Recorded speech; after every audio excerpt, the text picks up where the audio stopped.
Vous pensez que Vladimir Poutine est un tueur? Oui, je le pense. Quel prix doit-il payer? Le prix qu'il doit payer? Vladimir Poutine, président de la Russie, a été menacé par Joe Biden, nouveau président des États-Unis d'Amérique. Alors, pourquoi Joe Biden a-t-il décidé de parler ainsi de Vladimir Poutine? Pourquoi décider de briser toute règle diplomatique? Et Vladimir Poutine, lui, comment a-t-il décidé de réagir face à cette provocation? Eh bien, tout ceci, tu vas le découvrir dans cette vidéo. Et peut-être même que ce que tu y apprendras transformera ta vie. Bon, avant aux États-Unis comme président, on avait Donald Trump. For all peoples. Thank you. Thank you. Thank you. I like him a lot. Donald Trump, c'était pas un homme diplomatique, c'était un businessman.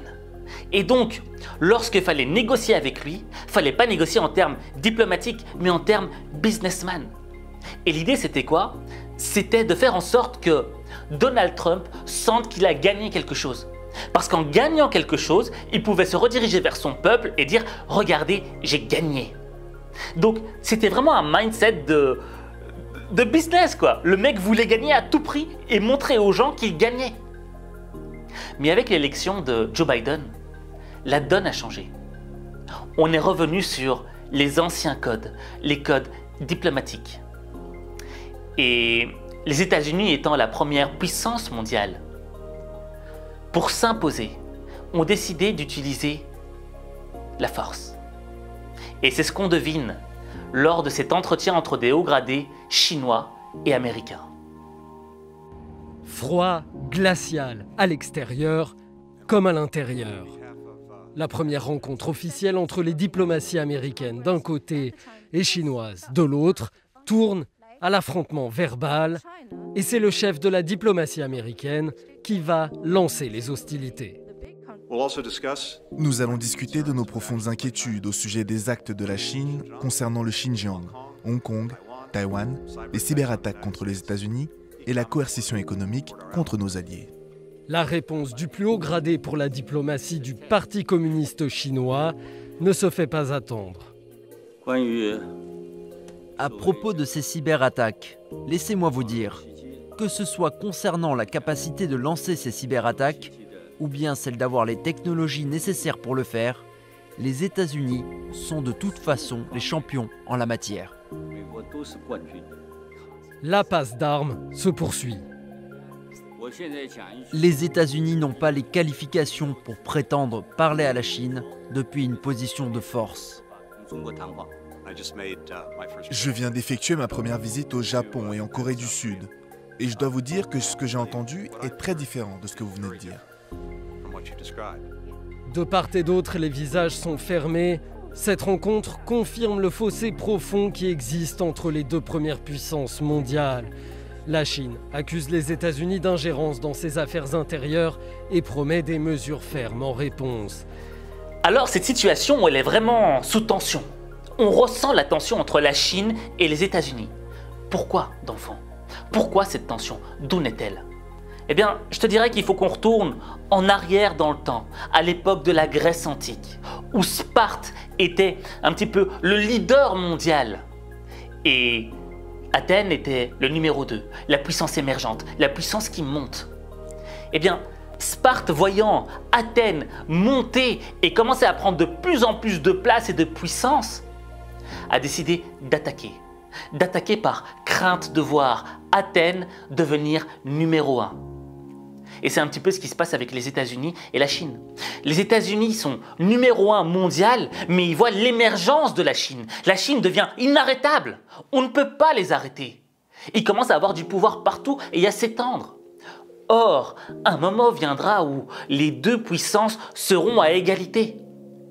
Et là, l'histoire décidera de qui deviendra dans le fond le numéro 1, la première puissance mondiale.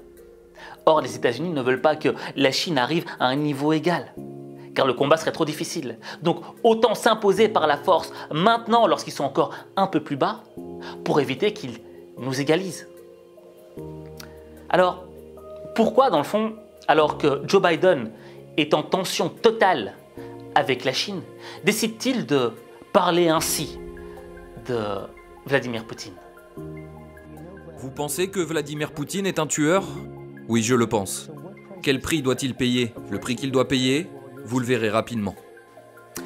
Eh bien, tout d'abord, lorsque le journaliste pose cette question à Joe Biden, il faut savoir que cette question a été préparée à l'avance. Joe Biden savait que le journaliste allait la lui poser, parce qu'il voulait qu'il lui la pose. D'accord? Et lorsqu'il dit que c'est un tueur, lorsqu'il affirme que c'est un tueur et qu'il va en payer le prix, dans le fond, le message c'est « Vladimir, tu t'es trop rapproché de la Chine, et la Chine est notre ennemi. Je te conseille de revenir vers notre camp. » Mais en même temps, les Russes, avec toutes les sanctions occidentales qu'ils ont reçues, ont été poussés vers l'extrême-orient. Tu vois, ils ont cherché d'autres débouchés. Maintenant, pourquoi cette menace de Joe Biden est à prendre au sérieux? Pourquoi moi, d'un point de vue personnel, je la considère dans le fond comme une menace de mort? Eh bien, lorsque j'ai entendu Biden dire « c'est un tueur », ça m'a rappelé tout de suite une phrase qui avait été prononcée par l'ancien ministre des Affaires étrangères française, Laurent Fabius, à propos de Bachar el-Assad. Les personnes que je viens de voir, qui sont des Syriens d'un village qui a été bombardé juste de l'autre côté de la frontière, ces témoignages sont absolument bouleversants. J'ai dit à mes interlocuteurs que quand on entend ça, et je suis conscient de la force de ce que je suis en train de dire, M. Bachar el-Assad ne mériterait pas d'être sur la terre. Parce que c'est une opération de destruction d'un peuple qui est en train d'accomplir. Donc là, clairement, on voit bien un ministre des Affaires étrangères menacé de mort, un président, un chef d'État. Et ça m'a clairement rappelé cette scène, lorsque Biden a dit « Vladimir est un tueur ». Maintenant, tout ça, c'est l'aspect géopolitique. D'accord? Maintenant que tu as compris l'aspect géopolitique, je veux qu'on switch sur l'aspect mental, le renforcement mental. Et là, tu vas découvrir comment réagir lorsque tu es face à un adversaire qui est censé être plus fort que toi et être capable quand même de le battre. Comment réagir face à un adversaire qui est plus fort que nous? Moi, tout d'abord, ça me rappelle la scène du film Scarface, où tu as Sosa qui est en train de menacer Tony Montana. Et la réaction de Tony Montana, elle était légendaire. Que je t'ai prévenu, espèce de sale macaque, on ne m'encule pas. Hé, pardon, qu'est-ce que tu déconnes, hein? Quoi? Moi? Sosa? Je suis Tony Montana! Non mais c'était ouf, tu vois. Bon, à la fin, Tony s'est fait buter. Mais je dirais que cette réaction-là, c'est la réaction émotionnelle. C'est la première réaction qu'on a lorsqu'on nous menace, tu vois. On a envie de se défendre, on a envie de montrer qu'on est fort, qu'on va pas se laisser faire. Parce qu'on a de l'amour propre pour nous-mêmes. Je vais te raconter une anecdote qui m'est arrivée il n'y a pas longtemps. J'étais chez un ami et on était en train de manger tranquillo dans le salon. Ensuite, il y a quelqu'un qui sonne. Mon ami va ouvrir la porte, moi je reste dans le salon. Et je commence à entendre des cris. Et je sens qu'il y a de la tension. Je me dis, ouf, je vais aller voir ce qui se passe. J'y vais. Je vois 2 personnes avec un Rottweiler. Bref, un Rottweiler, c'est un gros chien. Hein, c'est massif, quoi, tu vois. Et je me dis, ouf, qu'est-ce qui se passe ici? Au fait, ils étaient en conflit, tu vois. Et l'autre personne est venue menacer. Elle est venue menacer mon ami avec son chien, un gros Rottweiler et son ami. Donc on était 2 face à 3. La première réaction, la première chose que je me suis dite, c'est ok, si on doit se battre, on va pas gagner. Parce que mon pote n'est pas très fort et que si je me bats contre un Rottweiler plus 2 autres personnes, je suis pas sûr que je vais remporter le combat. Donc ma première réaction, ça a été quoi? C'était de me dire ok, si on se bat, c'est foutu pour nous. Alors j'ai décidé de calmer les tensions, tu vois, de calmer tout le monde, que ce soit mon ami, les gens devant, le Rottweiler, on s'est tous calmés. Et à un moment, le niveau de stress et de tension était tellement bas qu'il est descendu à 0 et que tout le monde est reparti chez soi. D'accord? Et ça, c'est la première phase. C'est ce qu'a fait Poutine. Poutine, lorsqu'il a reçu le message de Joe Biden, voilà ce qu'il a répondu. Par une pirouette en souhaitant bonne santé à son homologue américain. Quant à la déclaration de mon homologue américain, comme il l'a dit, nous nous connaissons effectivement en personne. Qu'est-ce que je lui répondrai? Je lui dirai portez-vous bien. Je lui souhaite santé, je le dis sans ironie et sans blague. Vladimir Poutine est ensuite revenu sur les propos de Joe Biden en renvoyant en quelque sorte cette attaque à celui qui l'a prononcée en premier lieu. Dans l'histoire de chaque peuple, de chaque pays, il y a beaucoup d'événements durs, dramatiques et sanglants. Mais quand on évalue d'autres gens ou même d'autres pays, d'autres peuples, on se regarde toujours, en quelque sorte, dans un miroir.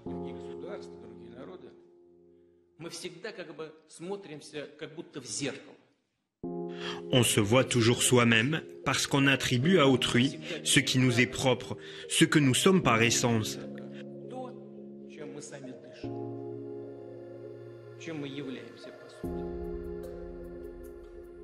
Vous savez, je me souviens que dans l'enfance, lorsqu'on se disputait dans la cour, on disait « c'est celui qui dit qui est ». Et ce n'est pas par hasard, ce n'est pas simplement une expression utilisée par les enfants. Donc ça, c'est la première phase. Tu vois, c'est vraiment ok, on sent que la tension monte, tu veux me la faire à l'envers, mais d'accord, je vais d'abord me calmer moi, et ensuite je vais tenter de te calmer. D'accord? Et c'est ce qu'a fait Poutine ici. Mais ensuite, la deuxième phase, c'est laquelle? Parce que rien ne dit que Joe Biden pourrait revenir et le remenacer encore. Tout comme moi, avec les gens qui ont essayé de nous menacer avec un Rottweiler, rien ne disait qu'ils auraient pu revenir. Tu vois? Eh ben, faut trouver un truc pour bloquer la personne. La bloquer pour qu'elle ne puisse plus réattaquer encore. Et là, tu vois le génie de Vladimir Poutine. Joe Biden avait qualifié son homologue russe de tueur, ce à quoi a répondu Vladimir Poutine par une pirouette, avant de proposer au président américain de débattre en direct. Nous ne devons pas échanger dans le dos de l'autre. Nous pouvons et nous devons poursuivre nos relations. D'ailleurs, j'y ai pensé la dernière fois que nous avons eu une conversation téléphonique. L'initiative est venue du président Biden. Je voudrais proposer au président Biden de poursuivre notre discussion, mais à condition que nous le fassions en direct, en ligne comme on dit. Il s'agirait d'une discussion ouverte, en direct. Nous pourrions parler des relations bilatérales, de la stabilité stratégique et du traitement des conflits régionaux, et il y en a beaucoup. Une proposition pour le moment ignorée par Washington, la porte-parole de la Maison-Blanche indiquant seulement que Joe Biden voyage ce vendredi et se trouve actuellement très occupé. Vladimir Poutine propose un débat public à Joe Biden. Pourquoi est-ce que c'est du génie? Je vais t'expliquer. Premier point. Joe Biden, il a la tête de la première puissance mondiale, la numéro 1, d'accord? Donc, quand tu es numéro 1, que tu es au-dessus de tout le monde, tu n'as pas besoin de négocier. Tu peux t'imposer par la force. D'ailleurs, c'est pour ça que le représentant chinois a dit aux États-Unis « Vous ne pouvez pas venir en position de force ». Les États-Unis n'ont pas les qualifications pour prétendre parler à la Chine depuis une position de force. Mais si, ils le peuvent parce qu'ils sont encore au-dessus de toi. Tu vois, c'est leur politique. On s'impose par la force, que tu le veuilles ou non. Et ils ont le droit puisqu'ils sont en position de force. Poutine, lui, il sait que dans l'équilibre des forces, eh bien, cet équilibre ne joue pas en sa faveur. Qu'il est plus faible que les États-Unis. Il le sait très bien. Donc, il ne peut pas rentrer frontalement sur Joe Biden. Parce que s'il rentre frontalement sur Joe Biden à la Tony Montana, il sait que c'en est fini pour lui. Parce qu'il est rentré dans le piège de Joe. Donc, il se dit, d'accord, je vais te proposer un débat public. Pourquoi un débat public? C'est pas une idée qui est sortie bêtement comme ça. C'est très stratégique. Si tu acceptes de participer à ce débat. Tu ne pourras pas, aux yeux du monde, essayer de t'imposer par la force. Tu ne pourras pas, parce que ce serait de mauvaise foi. Or, moi, devant le public, je vais être de bonne foi.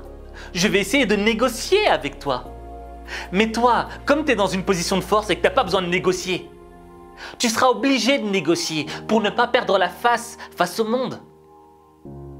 Premier point. Deuxième point. Si tu refuses, d'accord, mais tu n'as plus le droit de parler. Parce que si tu reparles, alors qu'on n'est pas dans un débat public, ça veut dire que tu me menaces encore. Et dans cette histoire, ce sera toi le méchant et moi le gentil. Ce sera toi le tueur et moi la victime. Donc, échec et mat. Joe Biden est coincé. Il lui a fait une clé de bras à la Poutine, tu vois? Une clé de bras intellectuelle. Il ne peut plus rien faire. Donc, la prochaine fois que Joe Biden s'en prendra encore à Vladimir Poutine, on se dira, mais là, il exagère. Parce qu'il lui a quand même proposé un débat public. Il lui a proposé de discuter avec lui en direct. Donc ça, c'est le coup de génie de Poutine. Et franchement, je m'y attendais pas. Je ne m'y attendais pas. Et tu sais, la vie, c'est justement un rapport de force. Et tu te rappelles, lors de la première vidéo que j'avais faite sur Poutine, j'avais déterminé comment réagir face aux différents niveaux de force, niveau rapport de force qu'il y avait. Tu vois? Et bien là, Poutine a démontré comment réagir face à un adversaire qui est encore plus fort que toi. Tu dois le coincer. Tu dois faire en sorte qu'il ne puisse plus bouger, qu'il ne puisse plus avoir de mouvement. Et c'est exactement ce qu'il a fait là. Donc, en conclusion, ce que je te dirais, c'est que dans ta vie, tu vas faire face à des gens qui seront plus forts que toi. Tu vois, sur la balance des forces, tu seras en déséquilibre. Tu vois, tu seras en défaveur, tu seras en ta défaveur. J'arrive plus à parler français. Donc sur l'équilibre des forces, tu vois, bah tu seras pas au top, d'accord? Eh bien, c'est dans ces moments-là que tu dois utiliser ta force mentale. La force mentale, c'est quoi? C'est de se dire, ok, je vais d'abord maîtriser mes nerfs. Parce que lorsqu'on nous attaque, lorsqu'on nous menace, la première réaction qu'on a, c'est une réaction émotionnelle. Soit on a peur, soit on a la rage. Tu vois, Tony Montana a eu la rage. Il ne s'est pas maîtrisé et il s'est lâché face à Sosa. Et après, il s'est fait buter. Tu vois, il aurait dû négocier parce que Sosa était en position de force. Donc, la première chose, c'est d'abord de te maîtriser. Et c'est ce que fait Vladimir Poutine. Même si on sent qu'il est un peu énervé, mais il essaye de se maintenir en disant « Je te souhaite la bonne santé, Joe ». Une fois que tu as fait ça, une fois que tu as appris à te maîtriser, le deuxième élément qui va compter, c'est l'aspect stratégique. Comment est-ce que tu vas faire pour coincer ton adversaire? Et ça, c'est plus intellectuel que mental. Tu vois ce que je veux dire? Tu as besoin d'apprendre à développer ton intellect. Tu vois, apprendre l'histoire, apprendre plein de choses. Donc, je pense que l'association du mental, de la force mentale et de la force intellectuelle font que, dans le fond, tu pourras toujours réussir à battre quelqu'un qui est plus fort que toi. Au fait, tu seras dans la position de David contre Goliath. Bon, pour terminer, j'aimerais que tu me dises, toi, ce que tu penses de Vladimir Poutine, ou ce que tu penses de Joe Biden, ou ce que tu penses d'un autre chef d'État qui est inspirant. Partage ta vision, ta pensée en commentaire. Et peut-être que de ce commentaire, j'en ferai une vidéo et je te citerai, puisque c'est ton idée. En même temps, je pense que tu as compris que être fort mentalement aide dans la vie. Aide à se sortir de situations qui sont difficiles. Et justement, si tu as envie, si tu as le besoin de devenir fort mentalement, d'apprendre à maîtriser tes émotions, d'apprendre à être capable de dire non, apprendre à gérer des situations sous stress, je te propose de t'inscrire sur la liste d'attente d'un prochain programme que je vais lancer, justement de renforcement mental sur le site web h5coaching.com. Sur ce, n'oublie pas qu'il n'y a que toi qui peux changer ta vie. Il n'y a que toi.